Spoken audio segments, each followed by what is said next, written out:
Lenita, how are you? Good, Carlo. How are you? That is good. I am excellent. Can't complain. We're in Melbourne. We're catching up finally. This is the first time since Bali in April. We've been able to sync up in Melbourne, and because you're from Sydney. I'm from Sydney, yeah. And sync up while we're in Melbourne. We're at higher ground enjoying my most favourite coffee. Like, it's unreal here. What have you been up to while you've been here? Just, busy working with a lot of kids and coaching kids, speaking in schools. My background's in high school teaching, so just been really busy in the education market, trying to question the norms and kind of, be a little bit controversial when it comes to that. And just honestly, just to try to enjoy my life as much as I can, get back to the basics, be around my family, and not get caught up with the rat race and what everyone else is trying to tell you what to do in society. So I'm just trying to really, I'll have what everyone else is not having. Yeah. That's the mentality that I'm trying to follow today. So yeah. Love it. What are you most excited about in your life right now?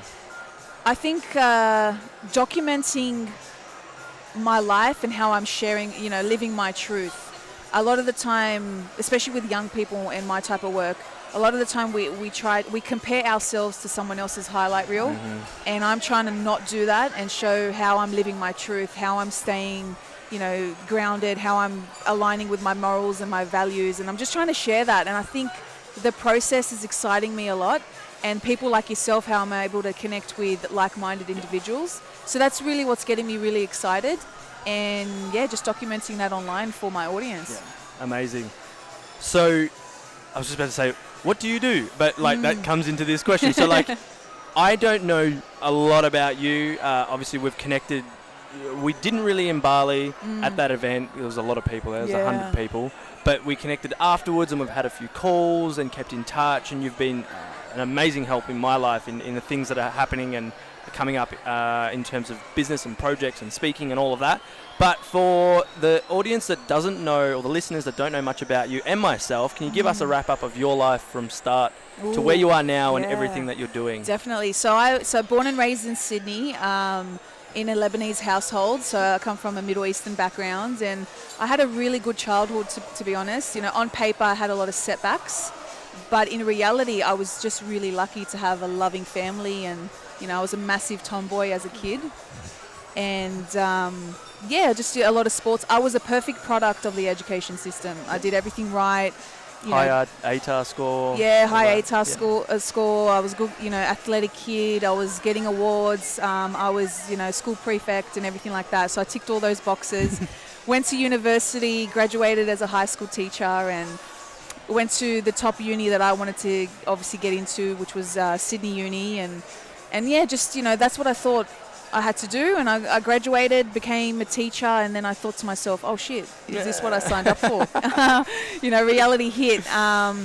So throughout my time, I was lucky enough to get those opportunities and start working in schools. And then I realized that there was a massive gap between what kids were learning in school and what they were actually applying in their everyday life. I became burnt out as a teacher, and I started to question, am I in this for the right reasons anymore? And so then I started Was this primary or high school? High school teaching. High school, yeah. Yeah, and after that I started to work on summer camps in America and kind of get that taste of the world, and came back home and continued teaching. I've been doing this for, 10 years, but I wasn't satisfied with just the teaching job. So I started to tap into my local network and start coaching and mentoring kids, and that's where I kind of fell into what I do today. But just my overall experience, I was just very lucky to have amazing mentors in my life, and now I've just wanted to bring that back to the kids today. I love that. So why kids? Why do you coach kids? What inspired you to move into teaching and especially coaching kids? Because a few reasons. I think, there's pros and cons to that. Looking at the positive side of things, I had so many setbacks on paper, growing up with divorced parents. We weren't financially comfortable at all. A lot of, insecurities growing up as a kid. But I always was able to excel and beat the odds because of my mother. She's like that one empowering mentor in my life. So I wanted to have that same effect on kids that probably weren't lucky enough to have a mentor like that in their life. And then, so that was one reason why I wanted to become a teacher. But then I also thought when it came to empowering the kids today, I've witnessed so much crap in schools, unfortunately, and a lot of teachers who should have kids' backs don't. And I thought, should have their back. yeah, they should, in terms of supporting them with their well-being, their mindset.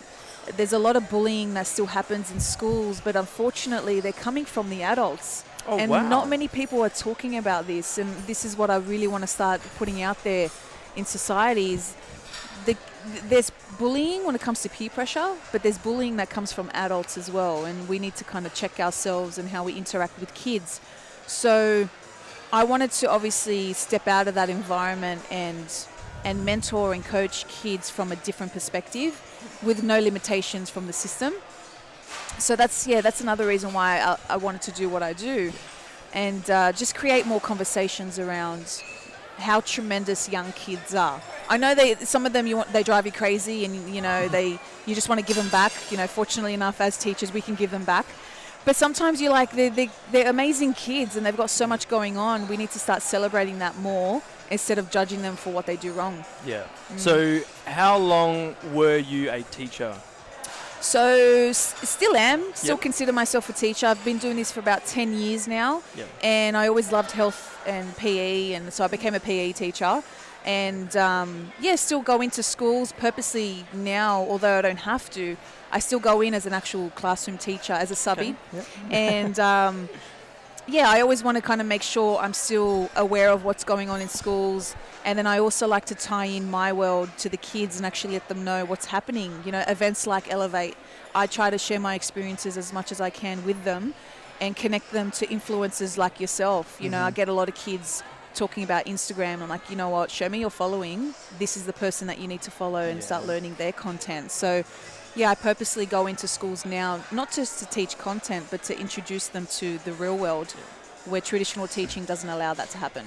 Which is powerful, because if especially even with us as adults, who we're following, that's who we're getting influenced by. Yeah. And if it's not a good influence, then that's going to just flow on into your life as well. Exactly right. And they love it. The kids love hearing these stories, and I had a few 16-year-old boys go to the same event that I went to last month in Sydney, and they were able to see Gary Vee and Grant Cardone on stage, and they were just like so excited. And if I got taught, like I got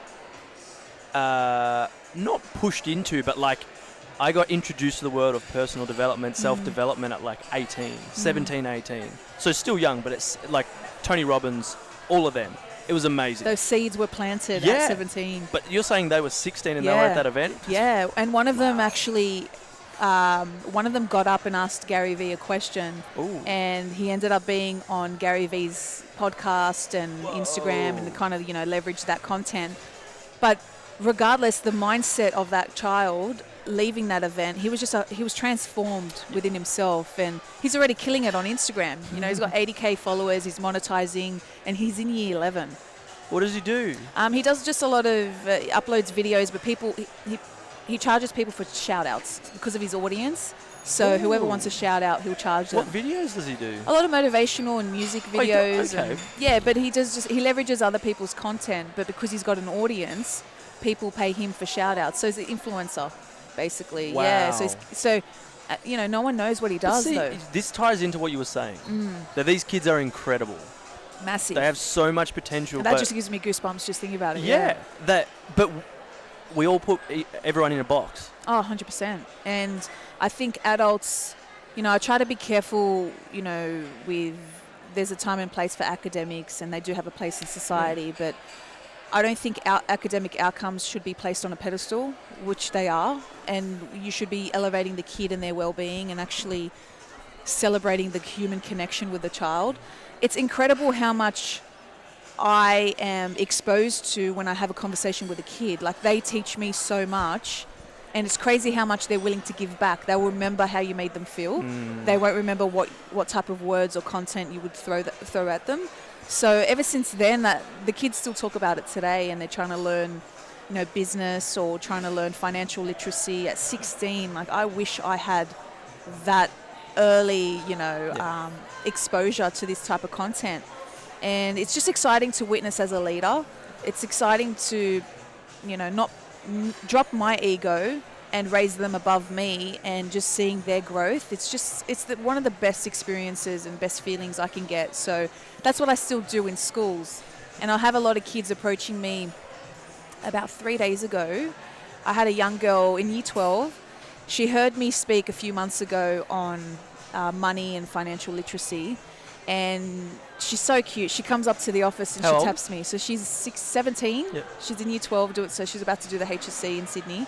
And she goes to me, so I don't know if you remember me. I was like, God bless this little girl. Like, of course I remember you. I remember talking to you. Like, they're not seen. These kids think that they're not heard or seen. So that broke my heart. But I'm like, no, of course I remember you. And she said, look, I wanted to ask you a question about money and financial, how do I prepare myself? Yep. And she goes, do you have time to sit down and run me through some stuff? I'm like, of course, this is exactly why I come to school. I don't come to school to teach period 1 to period 6. I want to sit down at recess and lunch. That's why I go to the school still. Yeah. And we sat down for about half an hour talking through just money mindset and what to do after school and how to prepare yourself and be patient, etc. And she was just so grateful for that experience. And I said, this is why you're going to succeed, because you sacrificed your lunch to learn about money, and majority are outside on the playground probably gossiping and doing other crap, And I said, these are the habits of successful people. And I know, after she finishes school, it's going to make a tremendous impact on her life. And that's the reason why I'm so excited about what I'm doing today. That is really cool. Incredible. Sorry, I was just writing something down to remember. Yeah. But yeah, wow. I just think that's amazing that you've been in that system. You've seen, not I guess the wrong things, because I believe in academics as well. Like, it was a great foundation to learn things. Of course, yeah. But then also me to follow my passions, what I love and what excites me in life. But all these things do come into play. It was great life skills. And I think at one time I was like, no, we shouldn't be going to school. It should be blah, blah, blah. And no, I think it is. It teaches us a lot of things. But then also on top of that, if we're not exposed to these other things, like yourself coming in and speaking about what you do, it kind of does keep us on that script of life. And I think it's amazing. Like, I remember one guy coming in and talking to us at high school, and it was a football player, and I wanted to be a soccer player. And he played AFL, and that, I still remember it to this day. I've still got the card that he signed, and it was literally just a McDonald's sort of But you would have quote. cherished that card. Yeah. And I can't remember who it was, but it just had "Do It, Don't Dream It" on it. And he signed that. And I used to write that under my little, when I was 16, 17, "Do It, Don't Dream It" type thing. Yeah. And now, look where I am now. So Amazing. coming back to talking to you, and now you going, you need to speak at schools, and now it's like something I'm stepping into is like, man, what a feeling. It's amazing because, you're tying in the theory, but you're tying it in with practical steps, and that's where schools are lacking. It's all theory-based stuff, but these kids need to learn, how do I apply this to my life? Like, give me practical tools, practical strategies, show me, don't just tell me. And I think as well, we got to show kids how to live instead of just telling them how to live. And I find that how I live my life and how I left the system they witness me as a person, and they can't call BS. Kids witness a lot. They know when you're faking it. And through that journey, that's why they feel empowered, because I'm on the same level as them. Although I'm, years older than them, that's why they connect so effortlessly with me. So I'm just trying to bring a little bit more awareness around that. Too many teachers are just focusing on other things, but we need to also bring in the human connection and the well-being. And it's so simple too. It's crazy how simple this strategy is, but it's not being used in schools. Yeah. I don't know why. I still question, why aren't you getting to know these kids? Why are you miserable in your job? Like, there's other ways you can come around and enjoy your actual life instead of just throwing out content. So I was heavily judged on that. I still am today. My teaching style does not fit the traditional teacher role. I put the kids first before academic outcomes, and that in the past that's gotten me into not a lot of trouble, but I've been judged by that. And I think that's something that I love to share as well with people in general. You got to question the norms, and even if you get judged, you don't try to fix things, feature it in your movement, and that's how you're going to connect with people. And so I'm a very controversial person when it comes to teaching, but I absolutely love it because it fits my brand, it fits my coaching and my speaking. So yeah, I'm glad I was able to get over that hump in the beginning, because I really hesitated putting myself out there, because you've got the teacher world, the very private, don't go on social media, put everything on private in terms of your accounts. And then I come into, you know, don't let anyone see who you are. Exactly. Don't talk about your personal life. That's a big thing in the teaching world. Set those boundaries with the kids. And then now I'm at events with high school kids that happen to be there. And, you know, it's just, sometimes you just got to break the rules in order to get to where you need to go. And I'm willing to break the rules if that means I can elevate a kid above me. Yeah, and I think that's important. Like, it's not going to be for everyone. Yeah, of course. And we're, both of us know that if we're not living a silly, shouldn't say that word, but like, we're not going out and posting pictures of silly things. And it's not that we do those things. We're leading by example. And by us sharing that, that's what inspires people, especially the kids. Yeah, exactly. And they're craving it. So they're on, so you got to meet them where they're at. Yeah. You know, social media, there's no phone policy in schools now, which fair enough, there's, you know, time and place for that. But there's some kids run businesses on Instagram, or some of them have Amazon and they can't check their phones because it's a no phone policy. You know, and it's just like we're stuck in this. The system's just outdated. That's all I got to say. It's outdated and it's not catering for what's happening today. But yeah, that's my life in a nutshell. Coming from, you know, my background, and I'm very much all about family and human connection and bringing in my faith and my values in my household. So I try to bring that into my business and interaction with kids, and it's just, they feel so much more empowered. So that's what I'm trying to get out there to teachers as well. Yeah. So something that came to mind just then, what do you think, or what do you find kids are really, I was going to say lacking, but that's not the right mentality. What are they needing or wanting? They're definitely wanting to be heard. You know, they're not considered as just a human being. They're just another student in a school. They want to have conversations about real life. They want to be questioned about, how are you feeling today? What did you do on the weekend? Even if you're talking about just random stuff, they want to speak, and they love hearing themselves speak. Even the shy kids, when you get them feeling really comfortable, once they're comfortable, they won't shut up. They'll keep talking. So they just want to be seen and they want to be heard. And once you develop that rapport with a child, which doesn't take too long, you'll notice that your work as a coach, speaker, or a teacher is just elevated tremendously. So yeah, a lot of them are just, they feel like no one sees them. Like that girl, oh miss, I don't know if you remember me. You know, they don't know that people are witnessing and actually knowing who they are. Yeah. So the simple stuff like that. Wow. Yeah. And I think it's going to come out in the questions, but was there ever a time where you didn't feel seen or heard, or did feel seen and heard, and that's what kind of stuck with you to then do this? Bit of both. So I was definitely seen as as a daughter with my mother and my family. You know, they really instilled so much confidence in me, and that was like the greatest gift that they ever gave me. But then I was also not seen and not heard by my father. So Dad walked out at 3 months of age, so I had that battle within my childhood.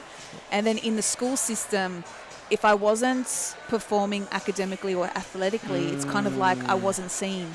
So I wanted to be that athlete because everyone else was getting that attention, or I wanted to get those A's and B's because that's when teachers would be proud. Yeah. So I faced a bit of both worlds growing up, but I just remembered how good it would feel when an adult just gave me their time. So I just always wanted to make sure I would have that impact on kids as well.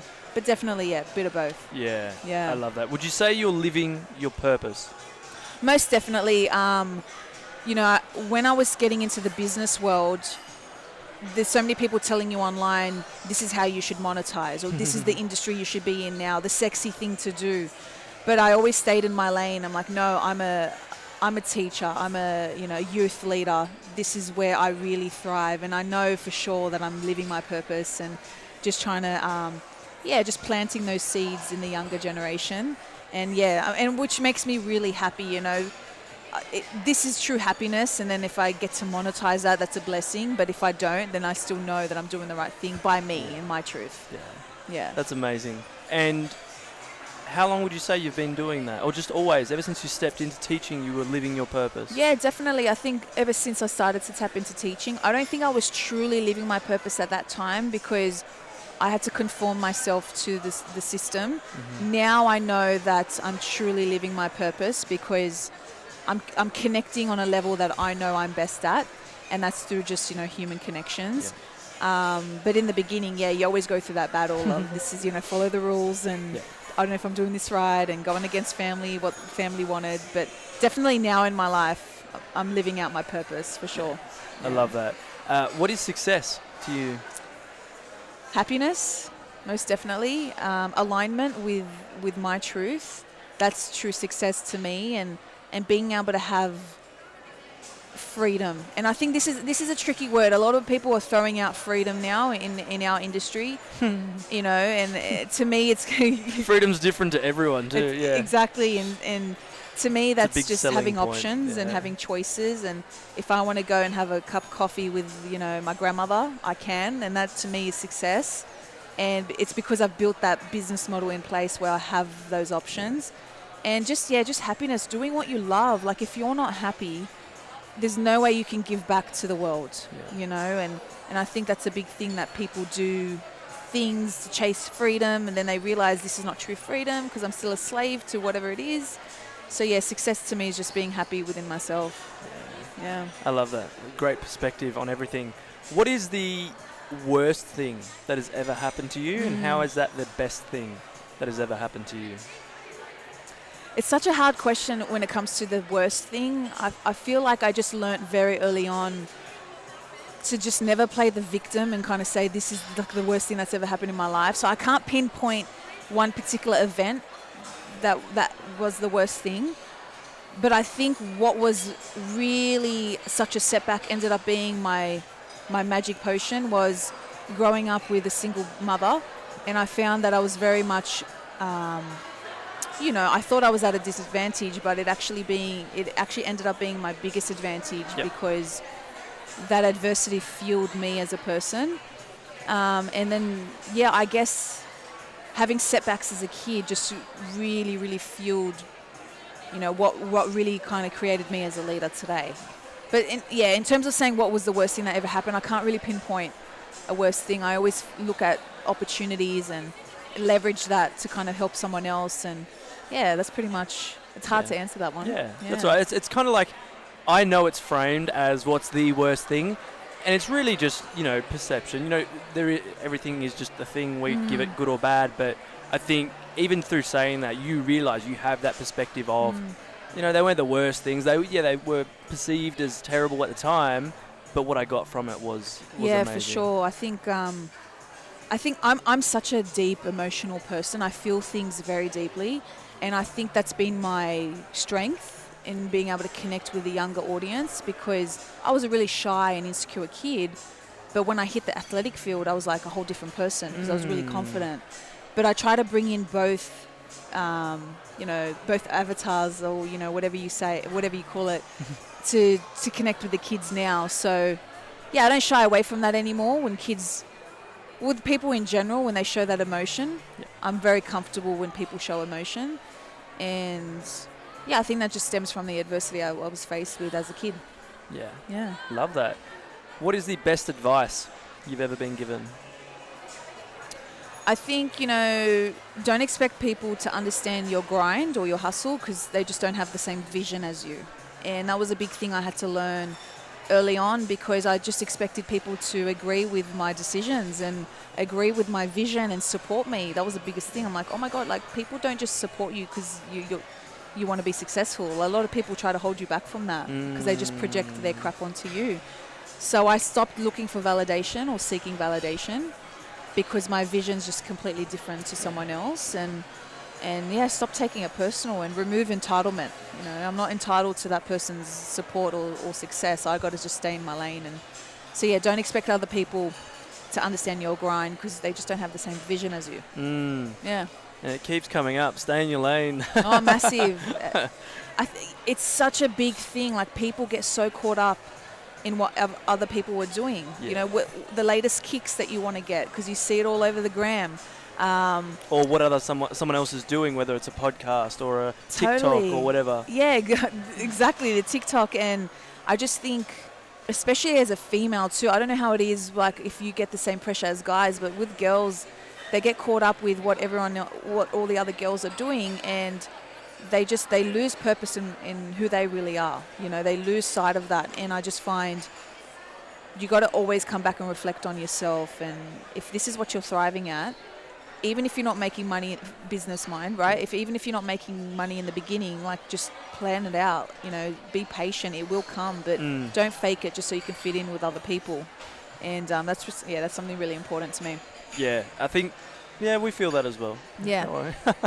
I guess so. I think with social media. A human thing, yeah. Yeah. Look, there is different pressures in terms of, I guess, the gender pressures, but at the same time, I think it goes both ways, I think, in that. This is my favourite question. What advice would you give your 16-year-old self? Oh, this is a good question. Well, I think you are enough. That's something that really gets me. You know, you don't have to seek validation or try to fit in. I think you're born to stand out, and if you're trying to be like everyone else, you're not going to be remembered. And that helps calm me, and it helps calm a lot of kids that I talk to today. And yeah, I just think you're enough. You know, own the fact that you're beautiful, and you know, you've got so much going on, and if you're different, you're actually blessed, and all that kind of stuff. So yeah, that's the biggest word of advice for my 16-year-old self. Amazing. Is that something you share with the kids that you talk to? Most definitely, yeah. So that's a big thing and a part of my talks. I help them come back to the basics and celebrate themselves, and help them understand that you are enough now, and whatever you're going to achieve now moving forward is an absolute bonus. But you got to celebrate the fact that you are enough right now in your life. And they just get too caught up in trying to fit in with everyone. And we do that as adults. It's normal. But yeah, just trying to kind of bring back and be their mirror. That's a big thing for me. See, that's stuff like I never got that advice or heard that. Or maybe I did, I just didn't listen to it until like maybe I was like 20s, in my 20s, and like even up till now, something that I'm starting to really ingrain. Do you find kids are receptive to that? They very, very much. Yeah. It's amazing how much they are, you know, wanting to hear those messages, but also they're craving it. When you open up about these deep topics, you'll have kids actually approaching you and saying thank you for what you said, and some of them go out of their way to find you and write you a letter. Like I have handwritten letters, and I've spoken about this before, handwritten letters from kids, 1 page, 2 pages, 3 pages long, of just, you know, what they're thinking, feeling, how thankful they are that you came in and spoke to them, and they reach out to you and send you messages and DMs. It's so beautiful because they don't have to do that. You know, they've got other things going on, but they reach out to you to say thank you. It just goes to show that they want this. They're just not introduced to it until a later age. So I'm trying to intercept that. I'm trying to kind of, you know, get them when they're younger, and you could plant those seeds now, so then they don't have to unlearn so much when they hit their 20s. Because I'm sure you can relate. We've had to unlearn. Like the life didn't make sense until we had to unlearn a lot of things we were taught. You know, and I don't want them to go through that stage.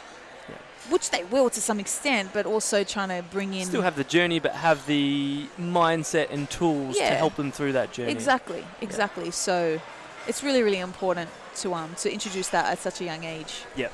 Yeah. How do you think people can become more fulfilled in life? I think understanding what they can bring to the world. As humans, we're born to serve, we're born to connect, we're born to love. And I think we have to understand true fulfillment is not just the jobs or the materialistic possessions. It's about serving other people. And through your own gifts and talents, you've got to find that. You know, how can you live out your purpose but also be happy at the same time? So yeah, serving other people is probably the most fulfillment that I get personally. You know, those endorphins that run through your body when you do something, and a random act of kindness for someone. But yeah, I think just serving other people. Yeah, For me anyway, it works. Opening the door up for an elderly person, sitting down and having coffee with someone older than me, especially the elderly. That's something that I love to do in my life. I purposely go to church where it's actually old. They're all old people. I'll sit in, and it really brings perspective to me. It's like, this is, it makes you really thankful of your youth, and then I have conversations with the elderly about their life and their stories, and it really just inspires me a lot. And I know that I've, given them so much love, and they're so thankful for that. So even if it's not elderly, go do something for someone, and you'll see how fulfilled you are and how you can shift your mindset and your happiness in such a short period of time. So yeah, I just love to get people to come back to the basics. Yeah. I love that, because like every time I spend time with my grandparents, even though they don't understand my life, and I'll say the same thing what over I and do. over again. Yeah, it's just, look, my nonno every single time is the same message. You need to be an electrician or work with computers or whatever. And it's like, yep, cool, got that. Yeah. But that time spent is just, they appreciate that so much. They really do. And they don't have, look, I know my grandparents don't have that chance to open up and talk about anything. Yeah. And when I'm a kid, I wasn't asking the questions that I would ask now. Like now, I ask my young nieces and nephews who are under 8 years old these questions on the podcast. Wow. Because I want to know, and I'm going to film it and keep it for That's their awesome. birthdays. But even my grandparents, I ask them these questions, and my parents, randomly, just to see what they say. And we all have an opinion, we all have thoughts and feelings, and it's interesting to actually ask someone, because that's being heard and listened to. Exactly. And having a chance to speak up. Exactly, and you'll be amazed on what you can find out about someone. Yeah. And you're like, wow, I actually didn't know this is how you were all this time. Yeah. It's just from a simple question. And if you don't ask, you won't find out. If you don't knock, the door won't open, kind of thing. So just human conversations. I think people just get too caught up in chasing something. I don't know what it is they're chasing, but life is here. It's right now. It's, you got to try to live in the moment as much as you can. I know that's such a cliche thing to say, but it's just strip back everything else that's happening around you externally and just enjoy the human connections. Yeah. I love it. If this were the last time you've seen me, which it won't, and I asked you to teach me something tangible I could use every day in my life to improve my life, what would you teach me? There's so much to teach you in terms of when it comes to success or setting up your lifestyle, etc. But I think one thing that really helps me is setting in certain time blocks of the day to do certain tasks where you have the most energy for. So people always, throw around, you got to wake up early to do this, or, successful people sleep 6 hours or whatever it is. They have this mainstream, this really, direct way of living, but it doesn't suit everyone. So you just got to find out, where do you have the most energy? What time of day do you have the most energy? And then allocate the hardest tasks or the most creative tasks during that time block. So if you have the most energy, for example, to create something for online business or whatever, and you have more energy in the morning, then I would say allocate that in the morning. Do that in the morning. Yeah. But if you have the most energy for the gym in the mornings, do that in the morning, if not at night. So people just think that they have to do things because they saw a post on Instagram that, I got to work out at 5 a.m. or be part of the 5 a.m. club. You just got to find those time blocks and then stick to them. And just be consistent along the way. And I find just allocating certain time blocks. I think that was huge for me in optimizing my day in my life. I'm a morning. Same. I wake up at 4:30, 5 o'clock, and my routine, and that's for me. But even productivity in terms of what I do is all done before lunchtime. Yeah, I love that. Because that's when I'm on. That's when I can sit and I'm just on. Like, I'm on my game. I'm at peak. And that's doesn't mean that I've had 10 coffees or whatever. It's, yes, I'm in a fasted state. Yes, I might have one coffee, but, it's water, it's all that. But it just so much gets done. I'm so productive. After lunch, woo, I hit a lull. I'm exactly like that. Yeah, I'm very much an early person. I do so much before 9 a.m. hits. And if I have to go into a school, it doesn't affect what my whole day is about, because I wake up so much earlier and do it. And Yeah, it'll work for a lot of people, and some people just, they hate the mornings. So I'm like, don't kill yourself because of this. Just find what, if you're at night, then do it at night. Yeah. You know, so Find what works for you. yeah, exactly, exactly. Within your schedule and within what works for you. Definitely. So, what would you say you're most proud of in your life? I think, oh, that's a hard question. I'm most proud of, I think, just the way I interact with people in general. Coming from someone that was really shy in the past, I used to get massive anxiety around having conversations with people. So I'm really proud of being able to kind of overcome that and just connecting with people on a human level. Even if someone doesn't like me, or someone just, you know, let's say I didn't have the best connection with that person, or they will never remember me, I think being able to come in with the intentions of wanting to leave that conversation doing something good for them, I'm really quite proud of myself that I'm in that mindset. Yeah. Because I come across so many people today, I think they're not aware of what type of impact they've just left on someone. And I'm very much aware of how I leave a conversation, how I leave a kid, or how I leave my family. I'm always trying to make sure that they feel loved, even if I've just met them, or they feel empowered. And I'm just really proud of that, because it's such a simple thing, but it goes a long way. Yeah. And I know I'll be remembered for that, instead of what I used to say in person, or put online, or, you know, how many followers I have. They'll always remember me just of who I am as a person. So yeah, pretty proud of myself for that.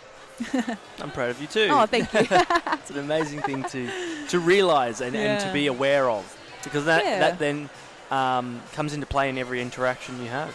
Definitely, you know, I try to say, like, that's what makes someone really cool, or someone that's, you know, attractive. It's not all about just the external image. It's about the vibes and the energy that someone gives off. And yeah, I just think that's what makes someone so happy and successful. And I think if I lead with that example, it's going to inspire someone else to do the same for them, and they're going to make an impact on someone else.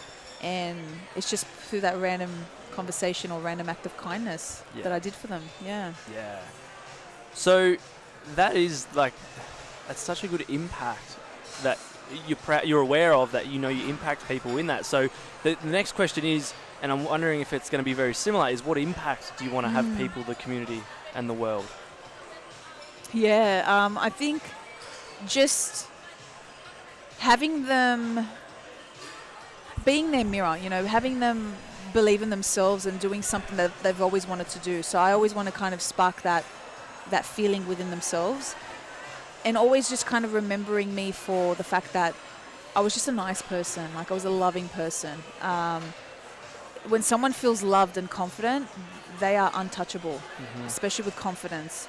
So if especially I can, kids as well. Yeah, exactly. So I guess that's just the type of impact. I always just want them to remember that they liked me because I was kind. You know, they wanted to be a part of my presence, or vice versa, because I just gave off positive energy.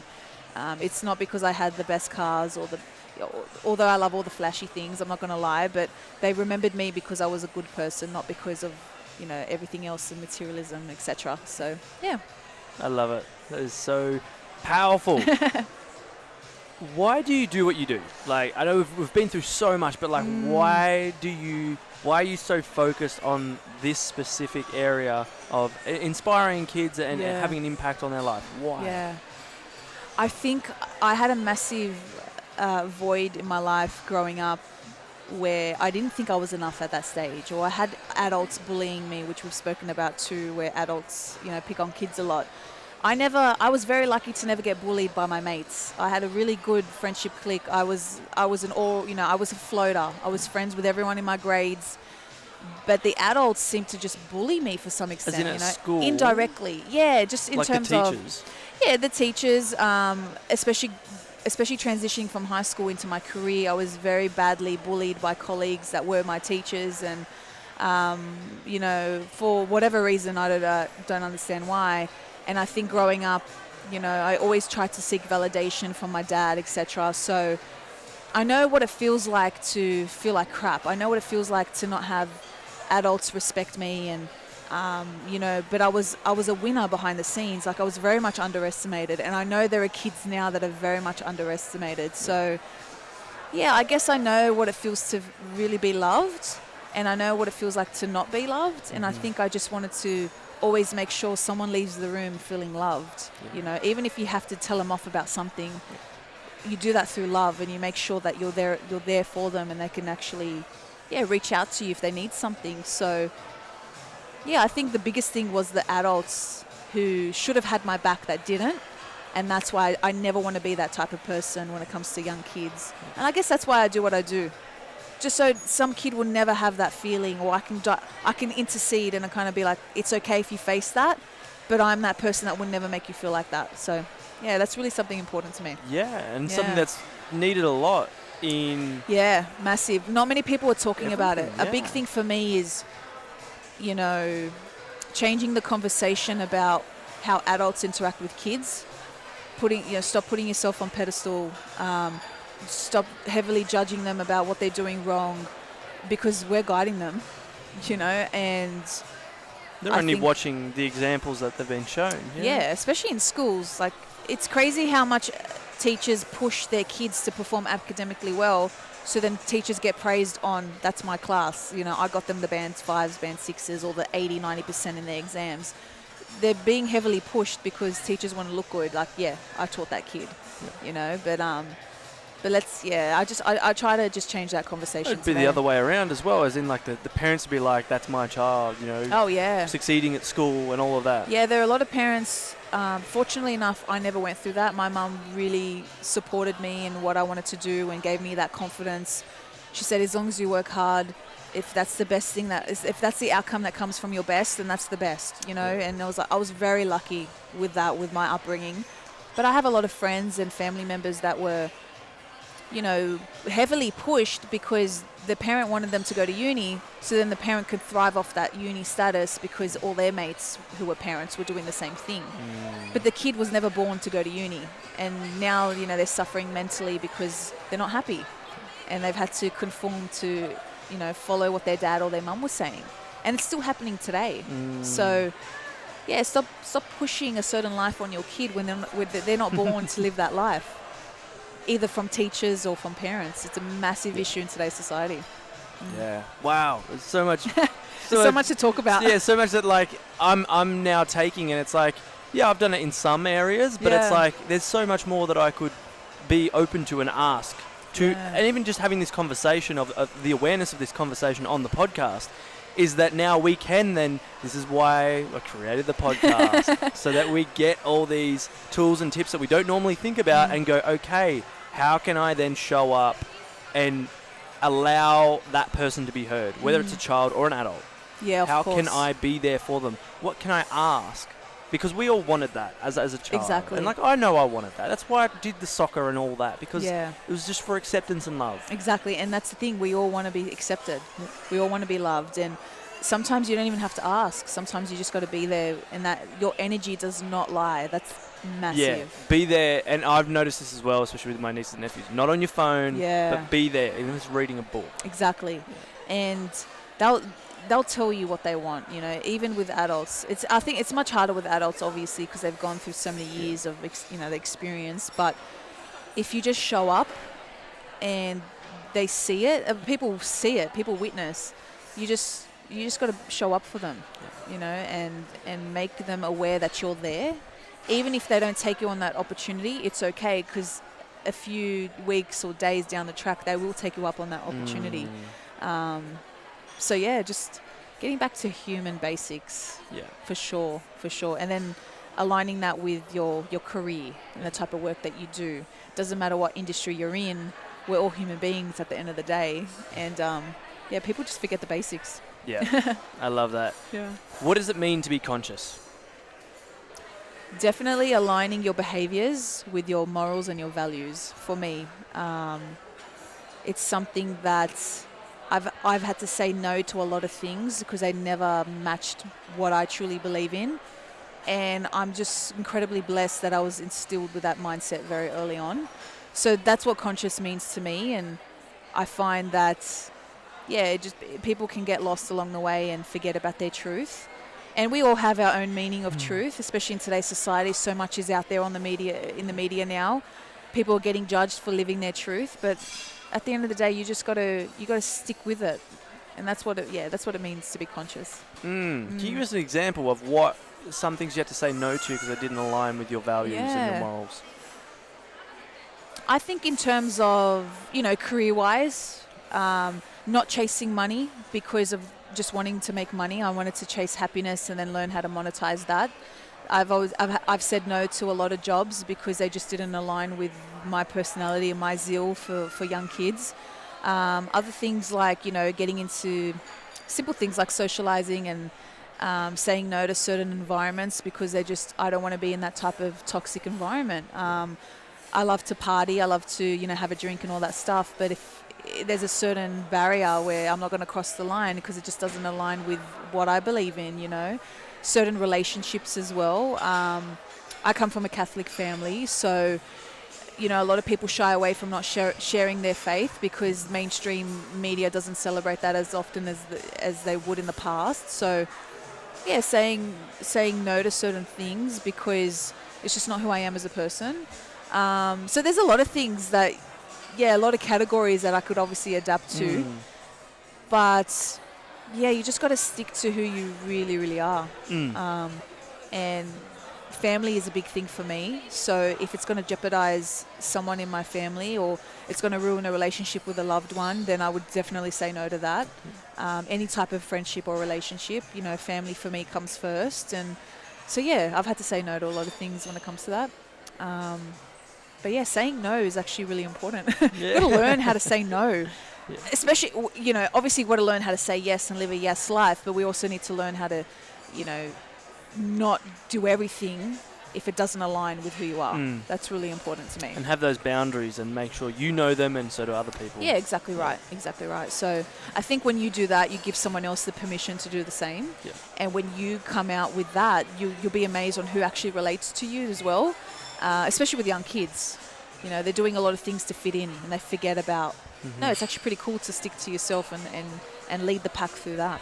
Yeah. So, I love it. Is there anything else you want to share with the listeners that's on your mind that you think is important? I think in terms of if you're wanting to serve young kids, it's something that is definitely needed in today's society. Not only needed, but there's a market for it.